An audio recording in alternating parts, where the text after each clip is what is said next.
and we're having to save in our minds, we're having to save and prepare longer to buy our first home. So we kind of have that mindset. And tell me if I'm wrong, is we say, well, we don't buy a home, we rent until we're married or we're married with children. And now we have the need for a more than a 2-bedroom apartment.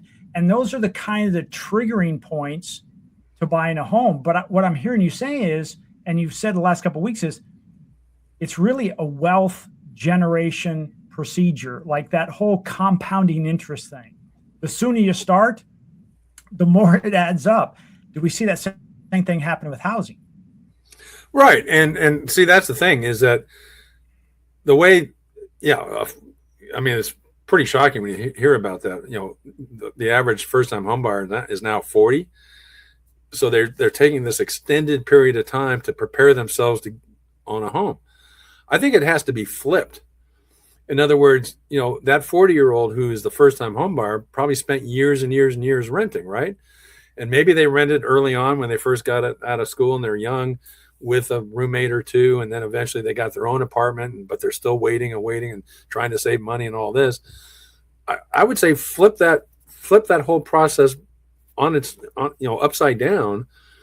And again, when you first start looking at having housing of your own, don't dismiss buying. Yeah, you may not be in a position to do it by yourself, but again, if you have a trusted friend or friends, talk to them and have some discussion about, is there some mutual objectives that this kind of strategy would work for all of them, and then set their mind into doing it. Because the thing about being a renter, and we've talked about this before, it's uncertain, because in most cases, most renters will tell you they're dealing with a rent increase, if not every year, every couple of years. So you don't know what your housing expense is going to be in the future.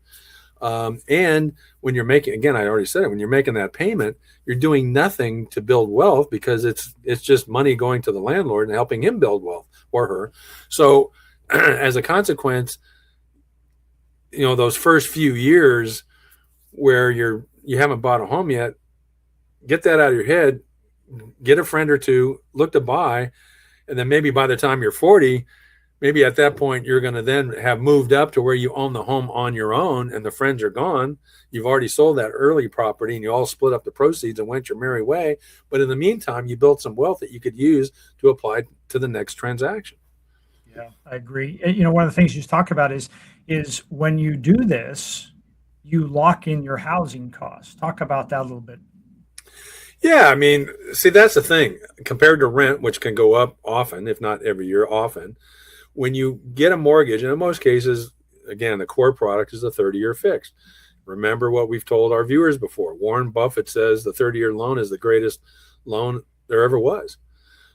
It's a one-sided bet. It locks in your worst case. When you get that loan, whether it's 3 7/8 for 5 years, or you get a standard FHA loan, 30-year fixed at 5 3/8, you have certainty. You know what your payment is. You know what your rate is. It's not going to change. That's incredibly important, because it locks in your housing expense, your shelter expense, and then the added benefit of that monthly payment fixed. You're not going to see it go up if it's a 30-year fix. Then the other benefit is it's paying down your balance, creating that additional equity beyond that's going to occur just from the home appreciating in the market.